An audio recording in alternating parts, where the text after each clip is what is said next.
Good afternoon, everybody. This is the Whispering Gentleman, and it's time for another tale, so flick off the lights and sit down with a glass of your favorite drink as we jump on into it. I used to be a park ranger in the Great Smoky Mountains in Tennessee. It wasn't a bad job. The scenery was amazing.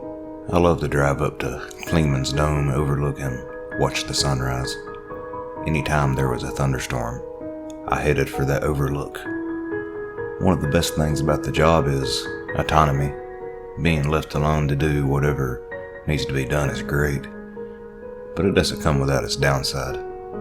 This park is massive. It's over 500,000 acres and 11 million people visit every year.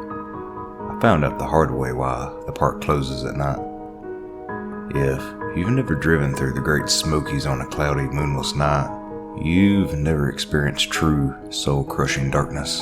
You know, those extremely bright LED lights that so many trucks have on the front of their grill that blind you when they drive towards you. Yeah, our trucks don't have those. We have regular lights, the old, dull, yellow lights. The ones that make you wonder if your battery is going dead or you'd be better off just shining a flashlight ahead of you because you might see more that way. The AM radio in the Ranger truck spews out static-filled garbage. It'd be easy just to turn it off, but sometimes it feels like my only company on the endless black ribbon of road that runs through this sea of darkness. One thing this job gives you is plenty of time to think, and sometimes it's not a good thing. I slam on my brakes to avoid hitting a deer. It glances at me and continues to shred across the road in no hurry at all. "You're welcome," I yell out my window. The deer doesn't even pause. I swear, the animals around here think they own the place. I think with a chuckle. Just to make my life more interesting, it starts to snow. In normal places, that's not much of a problem. In this mountain of pitch black, it could become a problem real quick. It usually doesn't snow here, but when it does, there's a call for concern. Most times it's a freak occurrence and comes fast and heavy. This time is no exception. Within minutes, the road is covered. Already low visibility has reduced to nearly zero. And of course, it starts when I'm the furthest away from the station, right in the middle of nowhere. I slow to a crawl, knowing it's going to take me forever to get back, but at least I get there in one piece instead of sliding off a mountain to my fiery, gory death. I hope. I turn on my windshield wipers in a futile attempt to keep my visibility. They work almost as well as the radio. The defroster and the wipers fight a losing battle against the onslaught of snow. I would just rather pull over and wait it out, but out here, I don't want to end up buried in snow for days waiting for somebody to come plow me out. Each station has one snowplow, and I don't remember the last time it was used. Suddenly, I look at the front of the truck and remember that I'm driving the only truck that has the mount for the plow. Translation: I need to get back because no one's coming to get me. As that cheery thought rattles through my head, I come to a turn that I see just in time and have to wrench the wheel hard to the right to stay on the road. My tires in the deepening snow disagree on which way the truck is going, and I end up sliding towards the edge. I jump on the brakes in a panic, causing them to join in the direction argument. In the end, momentum wins. I slide closer to the rail that I know won't keep me from diving hundreds of feet to my death. I'd love to say that my life flashed in front of me, but all I could see was that damn snow. I'm going to die surrounded by irritatingly blinding white. With nothing else to do, I close my eyes and pray. Time slows as I try to bargain with my maker. The usual stuff. I'll be better. I'll give to the church. I'll become a priest, a missionary, or whatever you freaking want as long as you save my life. I feel a heavy thump. This is it. I think I'm going over the edge. As a last-ditch, desperate thought, I open my door and throw myself out onto the road. I land hard like a belly flopper on asphalt. The wind escapes my chest and I refuse to come back. I lay there, rocking back and forth on the cold white road, hoping that by some bizarre twist of fate someone else doesn't come along and run me over. Seconds turn to minutes as I lay there watching the snow in its relentless downpour, waiting for my breath to return. Eventually, I'm able to come around and painfully rise to my feet. The truck sits idling as if nothing had happened. I reach in and put it in park, feeling embarrassed and stupid for having gotten myself into such a panic. I grab my flashlight and I go to the front of the truck to see what the damage is. I'm surprised to find the front bumper sitting 4 feet from the rail. I know I hit something. I say to myself, examining the rail and finding it undamaged. I turn the light to my bumper and find it's bent in slightly at the end. My light flashes back and forth between the undamaged guardrail and the damaged bumper. What the hell? As my brain wraps around this puzzle, another piece falls into place. I see patches of hair on the bumper and red in the snow. As I pursue the matter, I see the imprint of a large animal laying in the snow in front of my truck. I pull out my phone and take a picture.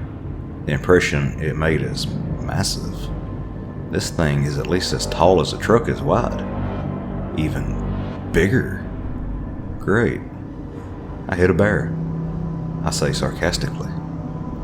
I sigh as I see the trail of red heading off into the trees beside the road. I guess I'll have to go check on it. I return to the truck and grab my coat and my keys and head after my quarry. The red is becoming difficult to track through the deepening snow. The tracks themselves seem odd. They're too close together.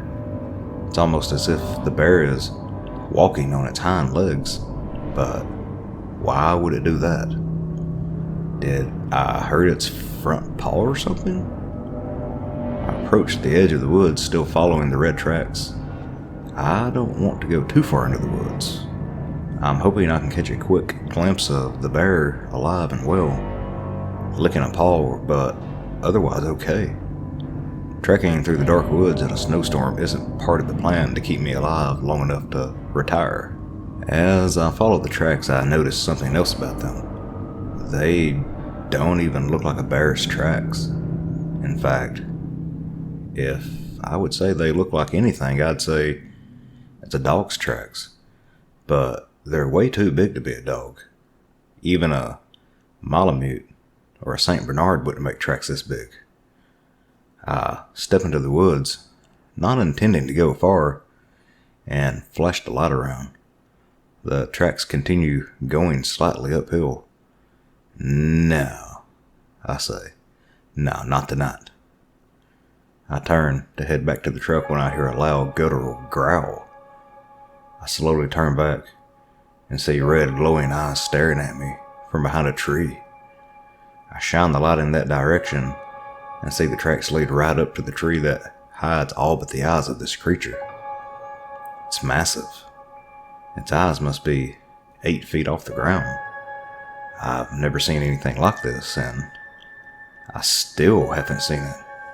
Just the eyes. In my terrified stupor, I do the least likely thing possible. I pull out my phone and take a picture. The flash makes it blink, but also appears to make it angry. It starts toward me. I would love to say that I was calm and cool and collected as I returned to my vehicle and was on about my merry way, but that didn't happen. I scream, turn to run, but my boots are slippery and I fell, nearly hitting my head on a rock. As I start to gain traction and speed, I hear heavy footsteps behind me. There's no need for me to turn and look. I know it's coming after me. Oh dear God, oh dear God, oh dear God, oh dear God. I know I'm not going to make it. I do the one thing I don't want to do. I glance back. A massive mound of fur is galloping towards me, its red eyes glowing with malice. It's coming so fast that it'll overtake me when I try to go around the truck. My panicked mind runs through a myriad of options, From just give up to turn and command it to stop to throw the flashlight hoping it will fetch it and give you time to get inside. The moment of truth arrives, I'm almost to the truck, but I can feel its hot breath breathing down my neck. I'll never make it around the corner. I try to think back to all those dinosaur movies I've seen and how they escaped. My mind reminds me that many of them ended up as a dino snack before the film was done. I sarcastically thank my brain for the happy thought and choose the one tactic from the movies that seemed to be successful. I slid under the truck. I'm barely on the ground until I hear a loud bang, and the truck lurches to the side. A massive snout shoves itself as far as it can under the truck and sniffs. I try to ease my way out from under the truck, but the snout disappears and reappears on the driver's side. This time, there are also claws pawing at me, trying to get a hold of me. I shimmy away from them only to have them show up on the other side. Back and forth we go like a demented seesaw. Front, back, sides, wherever I go. It's right there trying to grab me. After an eternity of this game, it tries something new. The paws disappear, and I feel the truck springs compress. It's climbed on top of the truck. Shit. Now I can see no matter where I try to go. I test my theory by shining the flashlight toward the back of the truck. It instantly appears and tries to shove its snout under, snapping at me. I push further toward the front. It returns to its vanguard on the top of the truck.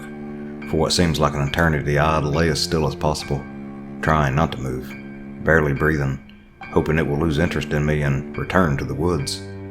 My waiting game comes to an end when I realize the snow is almost up to the level of the frame of the truck.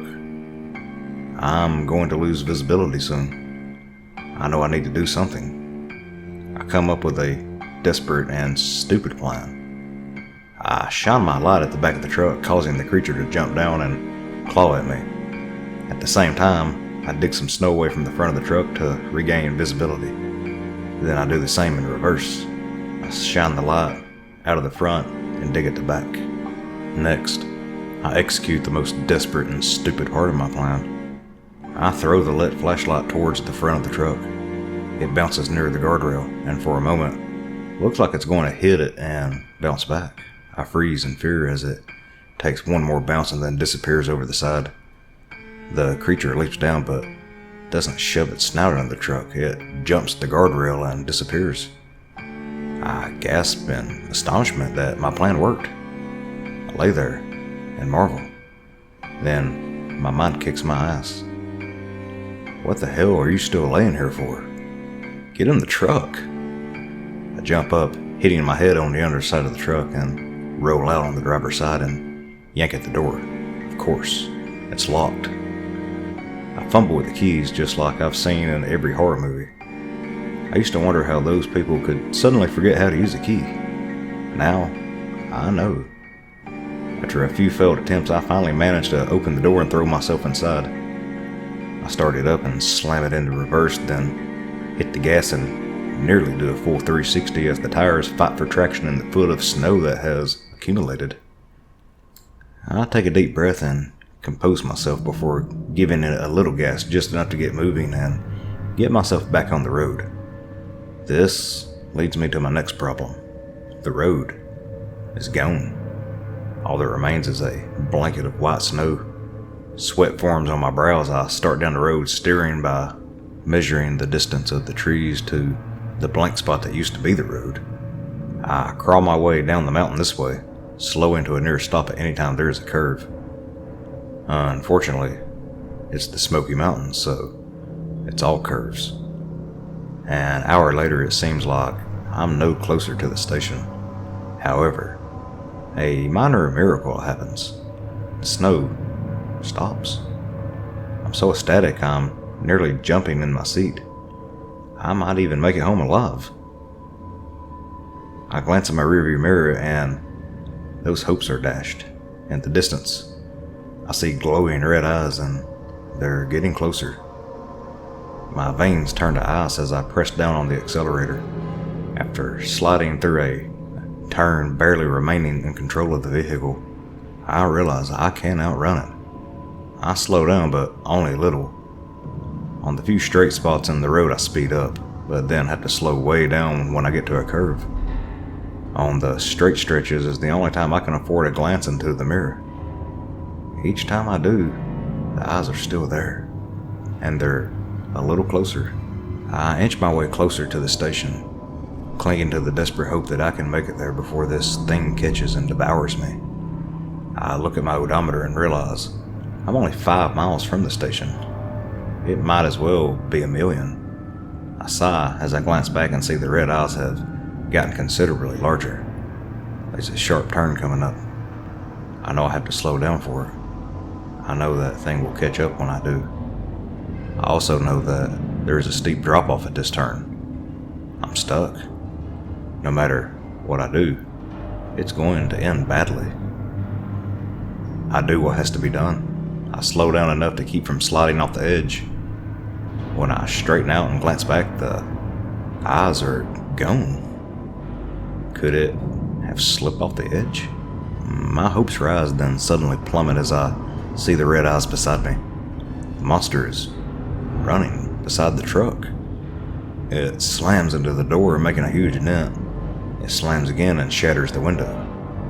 Its snout dives in and snaps at me. I duck onto the passenger seat as the snarling, snapping jaws of death inch closer. I do the only thing I can think of. I slam on the brakes. The unprepared monster goes flying forward as I slide to a stop. It shakes itself and stands, growling and baring its teeth.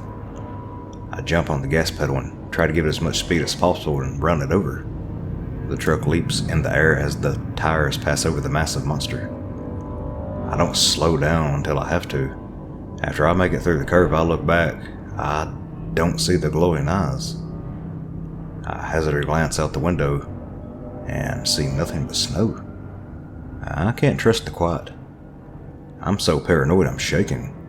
At this point, I think I'd rather see the blasted beast just to know where it is rather than this ungodly suspense. After a few minutes and many more glances back, I finally give myself permission to relax. I'm only a mile away from the station. I can't believe I made. The truck explodes from the impact. I feel like I've been rear-ended by a bulldozer. I wrestle with the steering wheel as I'm hit again. The truck is going faster even though I'm standing on the brakes. I look back and see the monster. It's pushing me. I look forward and I see the guardrail crumble underneath the front of my bumper. The truck slides over the edge. It's not the steepest ravine in the park, but it doesn't need to be. The truck falls end over end and takes a turn and starts rolling. And all that's happened, I never took time to fasten my seatbelt. I'm thrown around like a rag doll. By some miracle, I stayed inside the truck the whole way to the bottom. I don't know how long I was unconscious, but I wake to heavy footsteps and snarling. I'm laying sideways under what's left of the back seat. The truck is on its roof and I'm laying in a puddle of glass and blood. The monster sticks its snout in through the shattered window and leers at me with its glowing red eyes. I try to crawl away, but my leg is bent at an unnatural angle, probably broken. Pain shoots through me as I try to use my arm to push away. In the end, I realize there's no escape. There's no fight left in me. I lay there and I wait for the inevitable. It sniffs at me. Drool drips from its mouth as I'm assaulted by its putrid breath. And this is it. I close my eyes and wait. Nothing happens. I open my eyes and it's gone. I painfully turn to see if it's playing some game, but I can't find it. "What the hell happened to you?" says one of my fellow rangers as he sticks his face in the open window. How? Is all I can manage. "It looks like you're the luckiest son of a bitch I've ever seen," he said. "You must have rolled off the road up there and landed in this road down here. A few more feet and you would have been headed for another tumble. I lay there, waiting for something else to happen. This is a dream. I think I'm dreaming. I'm being rescued while that monster chews me to pieces. Let's get you to a hospital, the ranger says. I wake up in the hospital bed. My right arm and left leg are each in a cast. It hurts to breathe. I'm pretty sure there were some broken ribs. The door opens and the other ranger steps inside. I see they got you all fixed up, he chuckles. What did happen to you out there? Fall asleep at the wheel? I think about what I should tell him. I wonder how much he would believe. And then I remember. Phone, I rasp. He reaches into his pocket and pulls out his phone. I shake my head painfully. No, my phone. He searches through the bag that has my clothes in it and pulls out my phone with several cracks on the screen. Pictures, I rasp. He opens the screen and navigates to the pictures. He looks at the last one I took. Well, ain't that something, he says. I'm so glad he sees it. I can tell my story and have proof for all of us to see. He turns the phone towards me. All I see is a picture of white. The flash was on and the snow wiped out the image of that monster. He scrolls back to the other picture of the imprint of the creature, but it was also washed out by the flash and the snow. I'm devastated. I know what I saw. I know it's real, isn't it? I turn away. I'll let you go so you can rest up, he says, and then walks out the door. I'm not crazy. I saw it. A month later, I'm feeling a lot better. My arm, leg, and ribs are on the mend. I've filled out my accident report.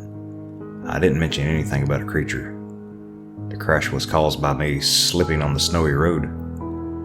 I wish I could say I've improved mentally, that I don't have nightmares, that I don't look out the window every night and see glowing red eyes staring back at me from the woods.